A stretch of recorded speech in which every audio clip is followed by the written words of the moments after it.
Anak laki-laki tanpa sengaja menemukan pria yang mengirimkan tas seharga 3 juta untuk Bibi. Ternyata adalah ayahnya yang setiap hari mengangkat batu di lokasi konstruksi. Dia tidak bisa menahan diri untuk menarik ujung baju ibunya. "Ibu, apakah itu ayah?" Wanita itu juga tidak tahu bagaimana harus menjawab anaknya saat itu. Dia juga baru saja mengetahuinya. Suami yang biasanya sangat pelit, ternyata adalah orang terkaya di Jiangcheng dengan kekayaan mencapai triliunan. Namun sebelum ini, dia jelas-jelas adalah seorang anak miskin yang hampir tidak bisa membeli makanan. Beberapa waktu lalu bahkan dipenjara karena utang. Dia yang membawa anaknya mengumpulkan botol untuk menabung uang. Baru saja membebaskannya dari penjara, pria itu memandang ibu dan anak yang telah menderita karena dirinya. Dengan penuh rasa bersalah berjanji akan berusaha 2 kali lipat. "Nanti pasti akan membuat kalian hidup dengan baik." Setelah makan malam, dia meninggalkan rumah dengan alasan pergi bekerja untuk mencari uang. Namun baru saja keluar tidak jauh, dia pun melepas seragam kerjanya yang sudah usang.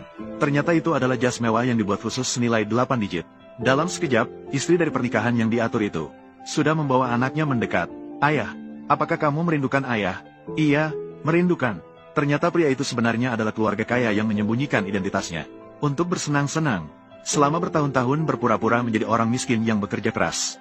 Melihat istrinya menderita dan diperlakukan tidak adil, selalu enggan mengungkapkan identitas aslinya. Dia sudah menikah dengan Nona Sen. Keduanya bahkan sudah memiliki anak. Nona Sen tidak bisa menahan keluhannya. "Kapan drama berpura-pura miskin ini akan berakhir? Aku dan anakku ingin bertemu denganmu. Harus mencari orang untuk menutupi. Ini sangat tidak nyaman." Di wajah pria itu melintas sedikit ejekan. Dia pun mulai berbicara. "Tunggu sampai aku bosan, maka akan berakhir dengan sendirinya." Pria itu sebenarnya berpikir, segala sesuatu disembunyikan dengan sempurna oleh dirinya sendiri. Maka dia dengan percaya diri membawa istri dari pernikahan yang diatur ke pesta. Namun dia sama sekali tidak menduga, wanita di rumah juga menerima sebuah telepon. Hotel di Hao merekrut pelayan sementara dengan gaji tinggi. 1 malam 1.000 yuan, untuk membantu suaminya meringankan beban ekonomi. Dia hampir tidak berpikir panjang. Dia pun membawa anaknya ke hotel. Namun ketika sosok pria itu muncul di depan mata, dia masih merasa bahwa segala sesuatu di depannya seperti sebuah ilusi. Hanya bisa melihat dengan mata terbuka. Dia memberikan kepada istri dari pernikahan yang diatur tas edisi terbatas senilai 3 juta yuan. Dan juga membeli ransel model terbaru untuk anak laki-laki itu. "Wow, ayah adalah yang terbaik." Bahkan dengan berani menyatakan di depan umum bahwa selama itu yang kalian inginkan. "Apapun harganya, saya akan membelinya." Mengingat kembali apa yang dia berikan kepada anak kandungnya, ransel yang penuh tambalan itu, wanita itu hanya merasa hatinya seperti disiram air es. Ironisnya, itu membuatnya bergetar. Yang lebih membuatnya tak tertahankan adalah, pria itu berusaha membuat permainan berpura-pura miskin ini terlihat nyata. Dia bahkan menempatkan seorang aktor hidup di sampingnya. Segala sesuatu berada di bawah pengawasan. Bahkan para preman yang mengganggunya di jalan.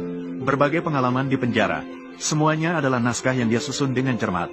Hingga saat ini, wanita itu akhirnya sepenuhnya mengerti. Yang disebut sebagai utang yang membuatnya dipenjara dan miskin. Semuanya adalah tipuan yang dirancang dengan cermat oleh suaminya. Dia ternyata bermain-main dengan perasaan dirinya dan anaknya. Menganggap penderitaan mereka sebagai bahan lelucon. Di layar, anaknya sedang menangis dengan penuh emosi. Memohon agar tidak mengganggu ibunya. Namun, dia ditendang pergi. Menyaksikan adegan ini, sisa-sisa nurani pria itu yang masih tersisa akhirnya terbangkitkan. Dia tidak bisa menahan kemarahannya. Dia langsung memberi pelajaran kepada saudaranya yang ada di sampingnya. Nona Sen melihatnya dengan jelas. Dengan hati-hati dia bertanya, "Jangan-jangan, dia benar-benar jatuh cinta pada wanita itu, kan?" "Aku sudah bilang, di dunia ini, hanya ada 2 orang yang bisa membuatku benar-benar tergerak. Dari awal hingga akhir hanya kamu dan si Hao. Mengenai yang Jia-Jia, dia bahkan tidak layak membuatku mengeluarkan 1 sen." Kata-kata ini sepenuhnya menghancurkan harapan terakhir di hati wanita itu. Dia melanjutkan pekerjaannya dengan kehilangan semangat. Namun karena panik, dia secara tidak sengaja menabrak seseorang, mengotori pakaian orang itu. Tamu yang angkuh memaksa wanita itu untuk berlutut. Xiao Bao yang sedang membersihkan melihat kejadian itu. Dia tiba-tiba melompat maju untuk melindungi ibunya. Dalam dorongan itu, dia berteriak sekuat tenaga memanggil ayah. Pria itu sepertinya mendengar sesuatu. Namun setelah berpikir sejenak, dalam situasi seperti ini, ibu dan anak itu sama sekali tidak berhak berada di sini. Pasti aku salah dengar. Akhirnya, setelah bujukan dari manajer hotel, pertunjukan konyol ini berakhir dengan cepat. Namun wanita dan Xiao Bao tetap saja dilempar secara kasar keluar dari pintu hotel. Wanita yang diusir itu memeluk Xiao Bao yang terluka. Air mata bercampur dengan rasa sakit mengalir. Dengan penuh penyesalan dia berkata bahwa ibunya tidak melindungimu dengan baik. Xiao Bao dengan polos bertanya kepada ayahnya apakah sebenarnya mereka sangat kaya. Kalimat ini mengingatkan kenangan masa lalu seperti gelombang yang datang. Pria yang dulu masih berpura-pura miskin, pernah menggunakan cincin rumput yang dibuatnya sendiri. berjanji di telinganya. Meskipun saya sekarang tidak punya banyak uang, tapi saya bersedia mencintaimu dengan segenap tenaga, melindungimu. Apakah kamu mau menikah denganku?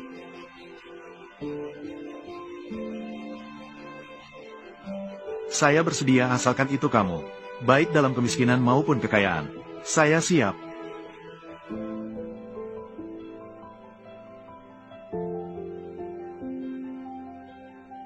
Jika dibandingkan dengan pernyataannya di hotel kepada Nona Sen, lihat lagi bagaimana dia terhadap ibu dan anak, seolah-olah tidak layak memberikan mereka bahkan setengah sen. Wanita itu diam-diam mengambil keputusan dalam hatinya. Wanita bertanya kepada Xiao Bao, jika orang tua berpisah, dengan siapa dia akan tinggal? Ibu, bolehkah kita menunggu ayah 1 hari lagi? Dia sudah berjanji kepada saya, besok bawa saya ke pertandingan. Melihat anaknya begitu enggan berpisah dengan ayah, wanita memutuskan untuk memberi pria itu 1 kesempatan lagi. Setelah kembali ke rumah, baru saja menempatkan anak untuk tidur, pria yang pulang dari kencan juga kembali ke rumah. Melihat wajah istrinya yang penuh dengan kerutan, dia berpura-pura peduli dan bertanya apakah dia dibuli.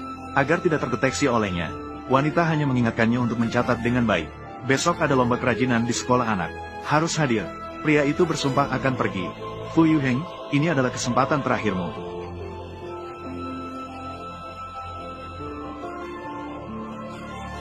Tak terasa, pagi berikutnya tiba.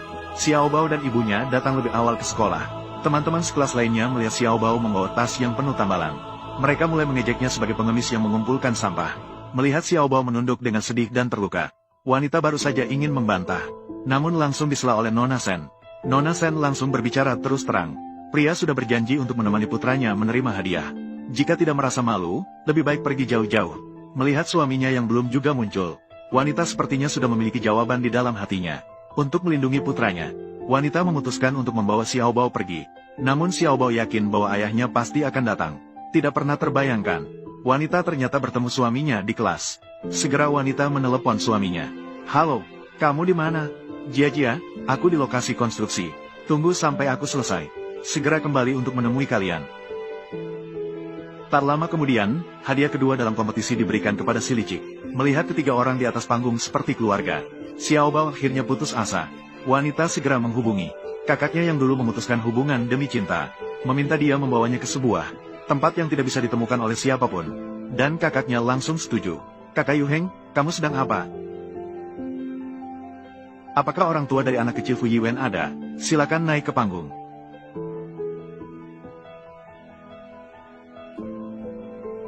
Baru saja menerima pemberitahuan dari sekolah.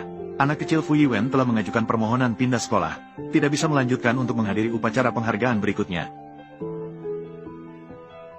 Mereka pindah kemana? Saat ini, Nona Sen dengan senang hati berkata, bukankah ini justru tepat? Kamu tidak perlu lagi bermain pura-pura miskin dengannya. Wanita di sisi lain sedang mengurus proses pindah sekolah untuk anaknya. Saat itu, telepon pria itu berdering.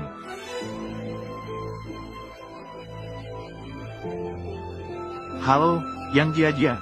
Kenapa kamu ingin membawa Xiao Bao pindah sekolah? Kamu mau kemana? Itu tidak ada hubungannya denganmu. Apakah ada yang kurang baik dari diriku? Jangan terburu-buru dulu. Bicaralah lagi setelah aku kembali. Fu Yuheng, aku dan Xiao Bao sudah menunggumu. Karena kamu tidak pernah menghargai. Kami juga tidak ingin kamu lagi.